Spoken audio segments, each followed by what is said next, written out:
Duduk.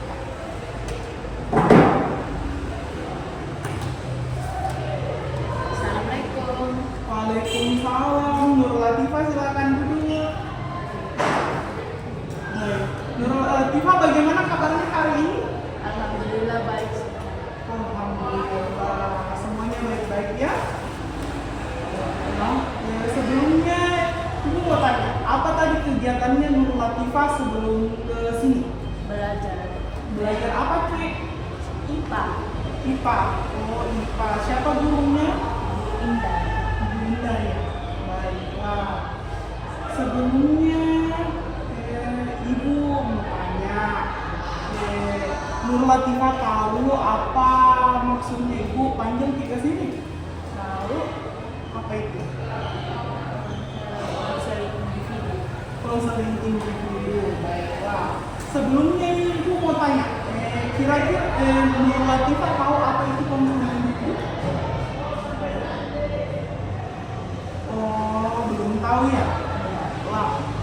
Jadi konseling individu itu suatu bantuan yang dilakukan secara tatap muka seperti yang kita lakukan sekarang, yang antara konselor atau konselor itu siapa?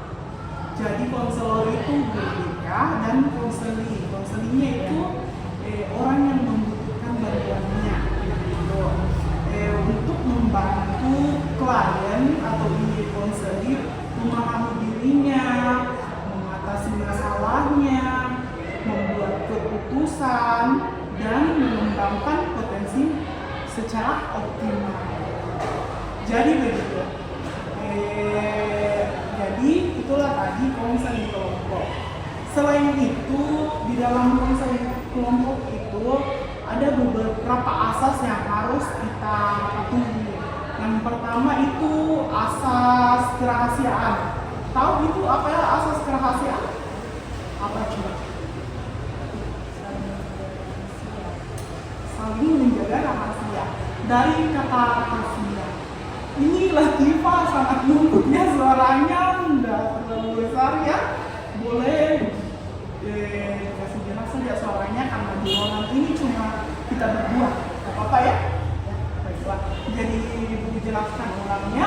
Jadi asas kerahasiaan itu segala sesuatu yang kita bahas berdua di dalam ruangan ini tidak boleh kita sebarluaskan.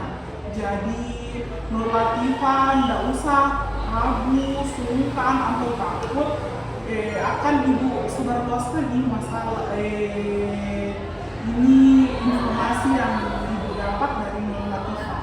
Jadi begitu. Yang kedua itu asas keterbukaan, di mana Nur Latifah bisa menceritakan semua, menyampaikan masalah tanpa ada rasanya keraguan dan rasa khawatir, begitu. Yang ketiga yaitu asas kesukarelaan, di mana Nur Latifah datang ke sini karena memang Nur Latifah butuh untuk cerita tanpa adanya paksaan, begitu. Sampai di sini Nur Latifah sudah mengerti? Baiklah. Sebelumnya kita menyepakati jamnya dulu ya. Kita mulai dari jam 11.33 sampai 40 menit ke depan. Apakah mulai kita setuju? Setuju. Baiklah. Jadi sebelumnya kita membuat janji dulu di antara kita berdua untuk tidak menyebarluaskan informasi ya. Selanjutnya Ibu mau tanya, kira-kira hal apa yang belakangan ini yang paling sering Nur Latifah atau Latifah yang bagusnya dipanggil Latifah saja. Jadi Ibu mau tanya hal apa belakangan ini yang Latifah pikirkan atau bikin Latifah tidak nyaman? Masalah pelajaran. Oke. Jadi masalah pelajaran ya. Baiklah. Ibu mau tanya nih sebelum mengembangkan lebih lanjut. Kira-kira ketika pertemuan ini berhasil untuk menyelesaikan masalahnya yang Nur Latifah tentang masalah pelajaran, apa hasil yang ingin Latifah harapkan? Bisa membagi waktu untuk pelajaran dan kepentingan lainnya. Baiklah, jadi bisa membagi waktu dan pelajaran dan kepentingan lainnya. Oke, boleh Ibu tahu kan ini masalahnya tentang belajar. Boleh Latifah ceritakan ke Ibu kayak masalah belajar apa sih yang ganggu Latifah sampai Latifah merasa membutuhkan konselor untuk berbicara. Jadi masalah pelajarannya itu karena contoh itu kayak ada organisasi mau rapat atau evaluasi, kan kita biasanya pergi sana. Iya. Biasanya kita itu sudah atur waktu untuk kalau pulang sekolah langsung kuliah kelas. Oh, Jadi tiba-tiba ada rapat di sini ada. oh, jadi ini masalah Nur Latifah tidak bisa mengontrol atau mengatur waktunya ya. Seperti sebelumnya Nur Latifah sudah rencanakan seperti kalau pulang sekolah waktunya untuk kerja tugas, setelah itu main sebentar baru tidur begitu. Tetapi tiba-tiba ada kegiatan lain yang mengganggu tahapan rencananya begitu. Jadi begitu ya, sudah cocok. Jadi kira-kira kalau Ibu tanya kapan terakhir Nur Latifah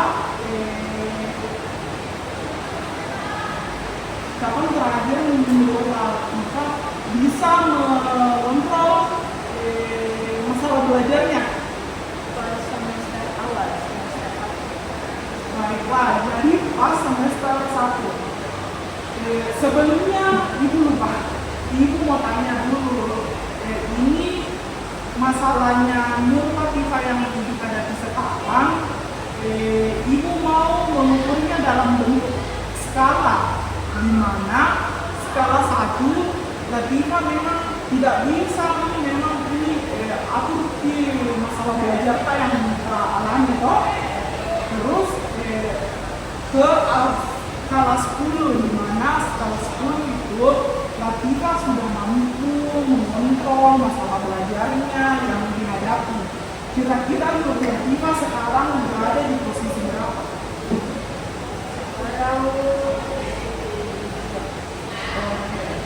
Jadi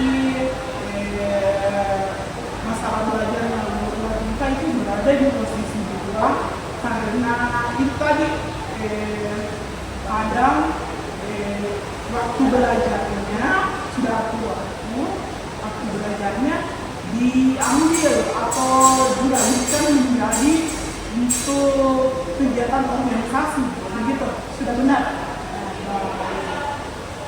Ibu mau tanya kapan terakhir Nur Latifah bisa mengatur waktunya dengan baik atau tidak memiliki masalah belajar? Semester awal, Semester 1 ya.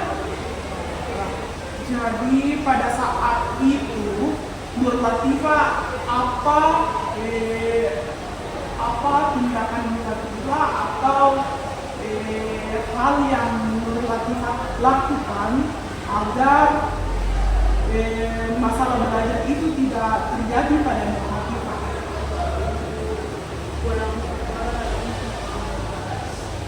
Pulang sekolah langsung ke kelas, terus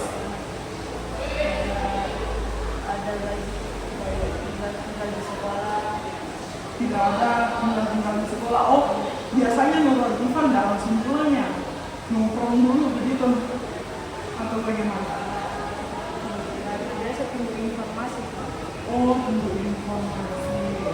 Baiklah. Jadi kalau misal ibu punya kantong ajaib nih, ibu mau Nur Latifah sebutkan keinginan atau harapannya Nur Latifah, satu harapannya atau bisa dua, kira-kira apa yang Nur Latifah inginkan dari kantong tersebut? Pelajaran tidak terganggu. Waktu pelajaran tidak terganggu. Baiklah. Jadi Nur Latifah ingin waktu pelajarannya tidak terganggu. Kira-kira langkah apa yang Nur Latifah lakukan biar waktunya tidak terganggu lagi? Seperti apa? Jadi kalau misalnya ada organisasi yang melakukan rapat, biasanya itu setelah pulang rapat itu langsung kerja tugas saja. Tidak saja. Sebelumnya ibu mau tanya, kira-kira ini rapat yang dilakukan dalam seminggu dilakukan berapa kali? Biasa itu 1 kali atau 2 kali. Satu kali atau dua kali? Oh, tidak terjadwal ya? Jadi misal dalam seminggu itu ada penjadwalan organisasinya nih, Pak. Kira-kira bagaimana cara Nur Latifah untuk mengikuti satu hari tersebut untuk mengerjakan tugas? Apa tindakan Nur Latifah lakukan? Kerja tugas pada saat libur. Tugas pada saat ini. Apakah hal tersebut mengganggu aktivitas Nur Latifah atau tidak? Tidak. Oke, Masya Allah. Jadi dari sini ibu sudah paham dan mengerti bahwa masalah Nur Latifah itu masalah belajar yang tidak bisa mengontrol, dan adapun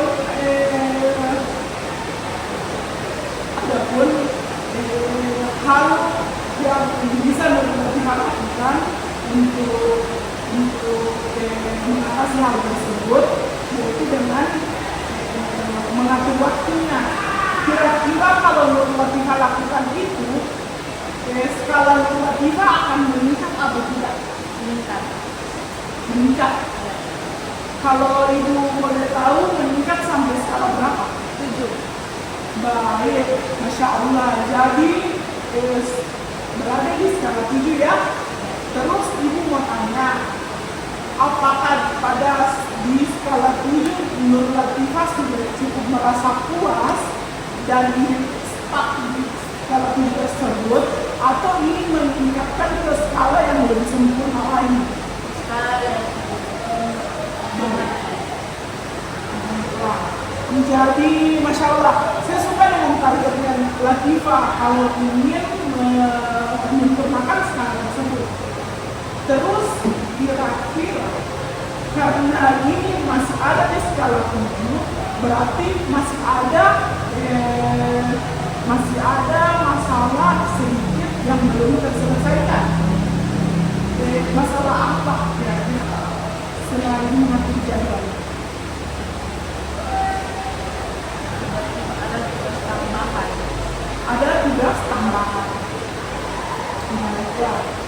Kalau masalah tugas tambahannya, kira-kira apa yang Nur Latifah lakukan? Kalau misal ada tugas tambahan dari sekolah. Biasanya guru itu bekerja, biasa pulang sekolah, kalau belum selesai biasa waktu libur. Waktu libur. Baiklah. Dengan hal itu apakah tidak mengganggu dengan sebelumnya? Dengan gara-gara waktu liburnya diambil untuk diambil waktu untuk mengerjakan tugas, apakah tidak keberatan dan mengerti Pak? Tidak. Oke, baiklah.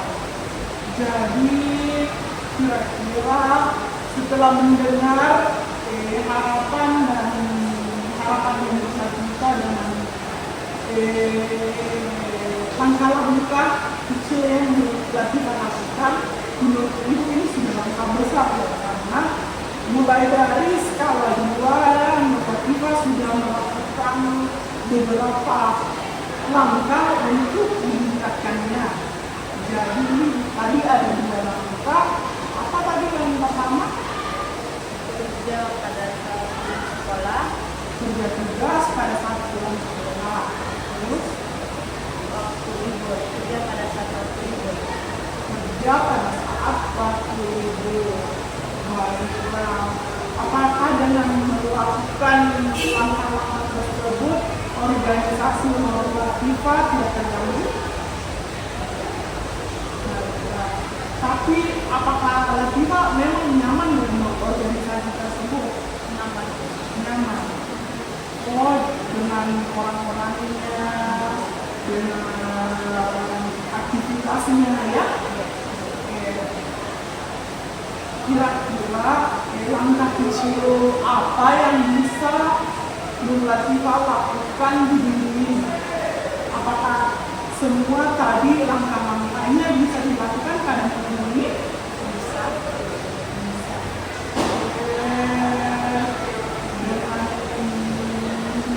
Dengan cara tadi beberapa langkah ya. Jadi kira-kira kalau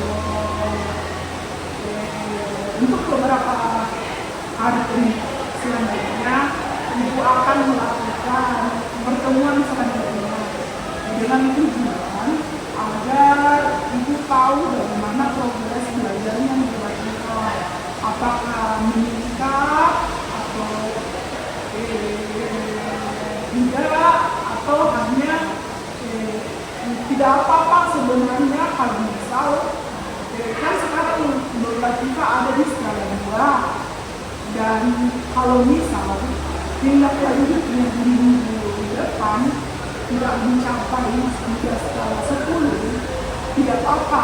Yang jelas kita sudah melakukan usaha untuk merubahnya, karena mending kita mencoba daripada tidak sama sekali.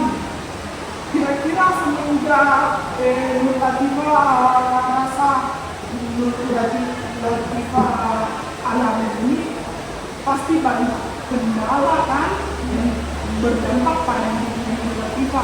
Kira-kira apa kendala atau dampaknya? Penyebabnya ini masalah belajar tak di kehidupan tak. Waktu istirahat itu kurang. Waktu istirahat kurang. Seni overthinkingnya kalau malam. Terus apa kira-kira lagi? Tidak gampang dimarah ketika kalau misal ditanya gila ini. Kan biasa itu ada orang gara-gara terlalu banyak di masalah tugasnya jadi sensitif orangnya. Tidak ingin memperhatikan. Selain itu kira-kira masalah di sekolah apa?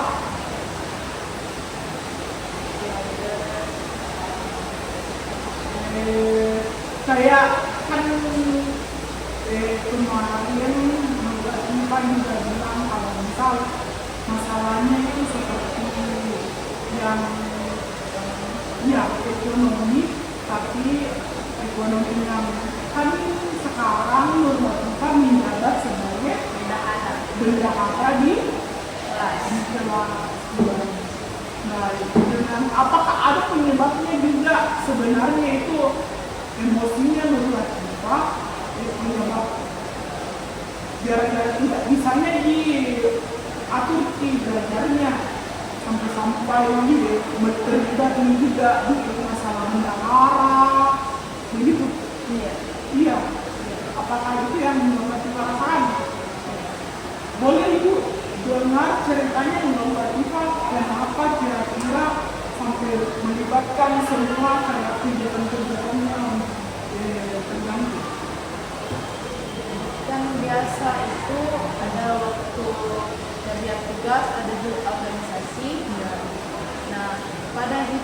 jangan lupa kalau misalnya itu uang biasa kadang lebih.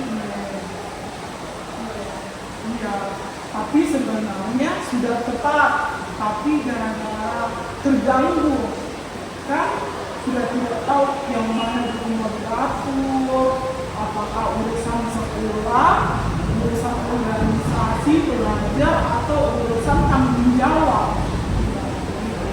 Tapi setelah sampai di sini, apakah Latifah sudah tahu dan mengerti titik permasalahannya di mana? Jadi ibu boleh minta untuk minggu depan kita datang lagi melakukan konseling ibu dan kita menceritakan lagi ya progres apa yang dirasakan. Mungkin cukup sampai di sini saja untuk hari ini. Adapun nanti ibu kirimkan evaluasinya melalui Google Form, di mana di situ dalam Google Form ibu pengen tahu tahapan-tahapan yang perlu kita lakukan dan harapannya dari tahapan tersebut. Oke, mungkin cukup sampai di sini saja pertemuan kita pada hari ini. Apakah atau ada pertanyaan dari Latifah? Kira-kira ya, masalah yang ingin masalah belajar lah tentang Latifah untuk solusi yang belum kita tahu dalam perbuatan. Baiklah, itu tadi langkah-langkah hebat yang Latifah ingin lakukan. Sebenarnya dengan melakukan menentukan langkah tersebut itu sangat sulit kalau kita tidak ada kemauan untuk berubah, kan? Begitu yang Latifah rasakan. Ya, kalau memang tidak ada rasa niat untuk berubah, percuma untuk dilakukan, karena tanpa ada tindakan semuanya tidak akan berjalan. Baik, sampai ketemu di minggu depan. Ibu tunggu cerita baiknya, progres baiknya. Walaupun memang ada sedikit kendala, nanti ceritakan saja sama ibu kendala apa yang dirasakan dan kita cari jalan keluar lainnya lagi. Sebelumnya ibu mau tanya apa kira-kira kesannya Latifah setelah mengikuti pembimbingan konseling ini? Perasaan jadi lega. Apa lagi? Kayak bisa curhat, menemukan jalan keluar masalah. Baiklah, mungkin sampai di sini saja dulu pertemuannya pada hari ini. Ibu tutup dengan kata alhamdulillah. Latifah, setelah ini Latifah langsung mau pulang. Sudah ada penjemputnya. Oh iya. Ibu akhiri pertemuan ini. Wabillahi taufiq wal hidayah. Wassalamualaikum warahmatullahi wabarakatuh. Terima kasih ya nak. Latifah boleh kembali ke rumahnya. Iya, sama-sama.